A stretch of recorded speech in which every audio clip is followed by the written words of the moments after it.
right? That's what we got to get used to in today's technology. Exactly. So today we have Ms. Bree, the mental health and social worker and credit. Say the word. What do you want to rephrase it as? The credit nista. Yes, girl, the credit nista. I'm trying to establish my name. Yes, establish your name. Because what was that, Channel 7 that told you were an expert? Yes, ma'am. I accept that. I'm a graciously accept that because I'm working hard over here. I've worked on one client all day today for about 4 hours. Well, you put my effort into my client. Hey, you was on Channel 7 and your interview was awesome. And they said that you were a credit expert. So I'm sure she got the best work.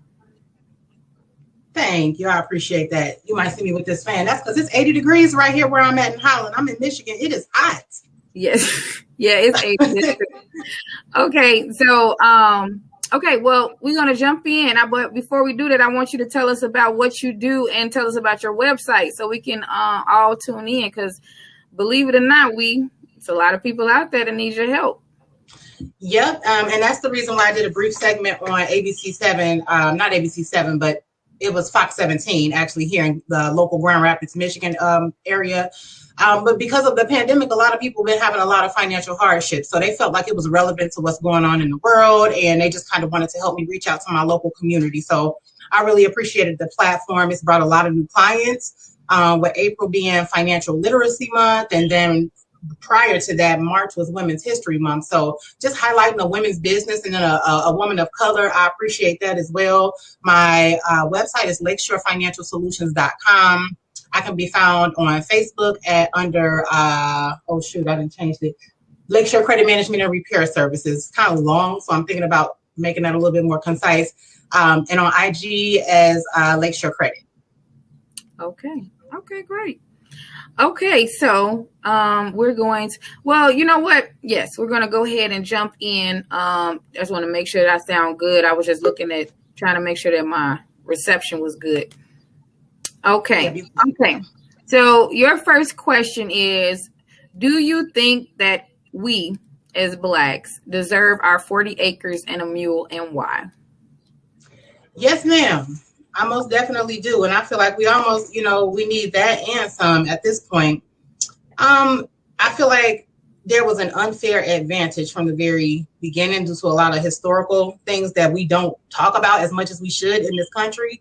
And because of that unfair advantage, now we are several hundreds of years behind, and not us as a whole, but if you look at the Black population of people, we are behind. We don't have that financial literacy that a lot of our counterparts get, even in high school. Like I moved out here to a predominantly white neighborhood about 10 years ago, and I found out that some of my close friends that, are not people of color, they have financial literacy workshops and classes in high school, and they know how to look at a check stub. They know how to, balance a checkbook. They know what credit means. And then on top of that, they inherit wealth in a lot of cases. Some of my close friends, they have property that they are able to raise their children in that was passed down from generation to generation, what have you.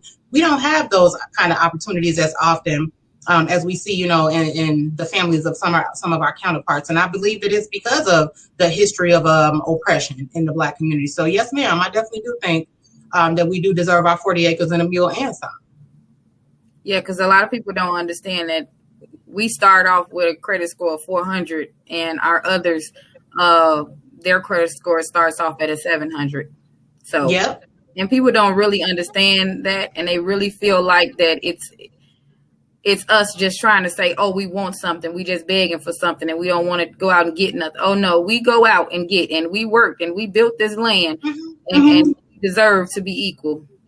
Yep. Yes. Yep. And when we look at the rest of the systems, like our school systems, our employment system and whatever other systems. So, and we see that it's a lot of, injustices within those systems, our legal systems. That's one of the main ones. I didn't want to leave that one out. So in doing this work with credit for the past so many years, it started me, thinking along the lines of like, what kind of injustices do we have in the credit system? Because in the financial industry, you have predatory lending, redlining, all of these kinds of different things that sounds just like a term. But when you are a person of color and you're trying to gain access and you have all of these barriers that are unfair, it's a problem, you know, and it prevents progress and it keeps us, you know, just those many steps behind. So, yeah, I definitely do feel like, you know, we do deserve that 40 acres and a mule. I mean, some other populations of color received it, right? So how come we can't? Period. Okay. So do anyone agree or disagree with us wanting our 40 acres and a mule? Well, deserving it, not just wanting it. Right. Everybody is in agreement. I love it. Okay. All right, Ms. Bree, we go to your second question. Your second question is, how do you think a married couple should get back on track when divorce has been brought to the table, and why? Well, I know a lot of couples, you know, try to have those boundaries where, you know, whereas we don't talk about divorce, we don't bring up divorce, we don't, you know, throw divorce, you know, in each other's faces. And sometimes it does get to a point where it's like maybe divorce does need to be, you know, brought up as a topic, and it does need to be laid on the table if it's that, you know, that level of disrespect. But on the flip side, you know, coming back from a bad situation and trying to rebuild your marriage, you know, I think that there has to be a lot of communication. And I'm a mental health professional, so I'm an advocate for therapy. My husband and I have been married 8 years. We've been together 14 years, and things have not always been, you know, picture perfect. We still right now, every 2 weeks, we on our therapist line right here in this office on this computer, checking in. Yeah. Okay. Because you have to keep things balanced. And then as the kids grow, especially if you have children in that, you know, in that marriage, as the kids get older, they enter different phases of, you know, of life. And we do too as adults. And so things change, and it becomes sometimes hard to, you know, have that balance. Like my husband is very much so the disciplinarian in the household, and I am too, but I'm more so I'm the nurturer, you know, and I'm the one that's, you know, texting the teachers all day long and this and that. But at the same time, we have to create that balance. So I feel like in order to prevent divorce being on the table, and then if it does get on the table, to kind of, you know, move from that direction, you need to be in therapy. You need to open up the lines of communication. You have to be willing to, first and foremost, that self-accountability. If you know you were wrong, you got to own it. You got to own it. And then also coming from a mental health perspective as well, sometimes our Black men have a lot of trauma, Black women too, but I'm speaking in terms of particularly our Black men. They have a lot of traumatic situations from childhood that affects them as adults. And because mental health is also, you know, is stigmatized. And in the Black communities, we don't take it as seriously sometimes as we should. So sometimes we need to work on ourselves. So maybe that Black man needs to work on himself, and that Black woman needs to work on herself. And then they need to work, you know, together in therapy on their marriage as a whole separate entity. That's what I have seen work with, you know, friends and family. And I also have, you know, my own personal story. So I feel like therapy is the key to success in a marriage, open communication and self-accountability.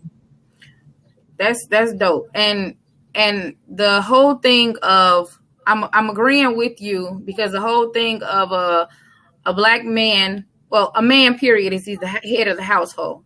So he has to be right to lead. So in order for him to be right to lead, he has to make sure that he's checking himself and making sure that he's able to lead.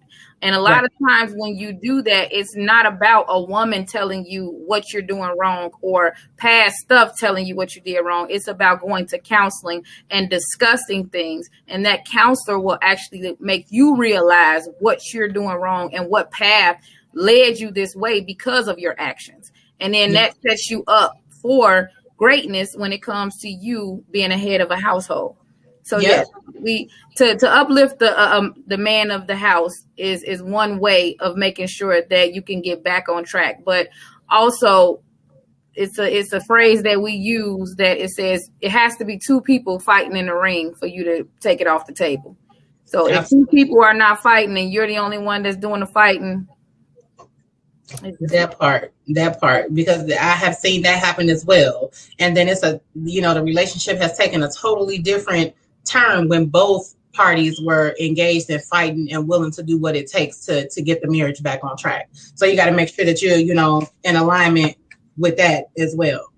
Yeah, because when you're talking, when you fighting and they fighting, you learn a lot from you learn a lot about what you're doing, because they're not just walking away.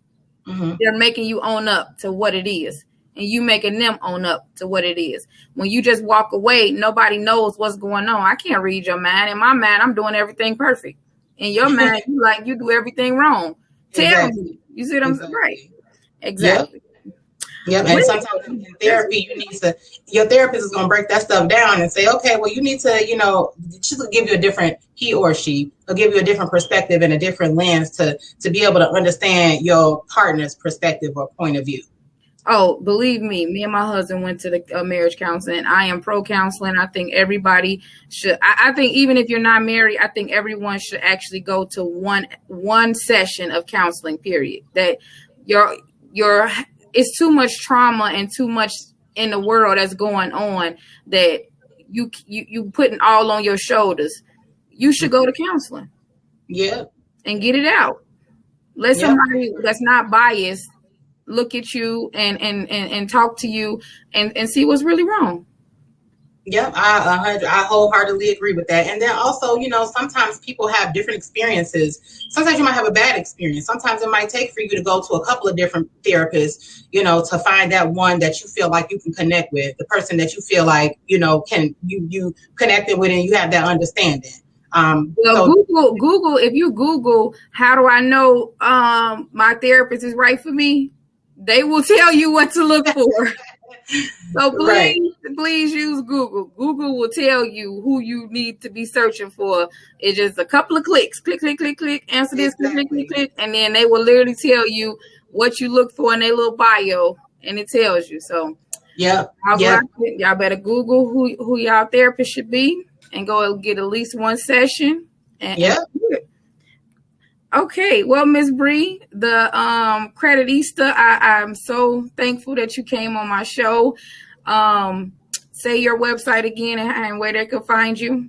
And thank you for having me, Ms. Biscuit. www.lakeshorefinancialsolutions.com. All right. Well, everyone, that will be in the link below.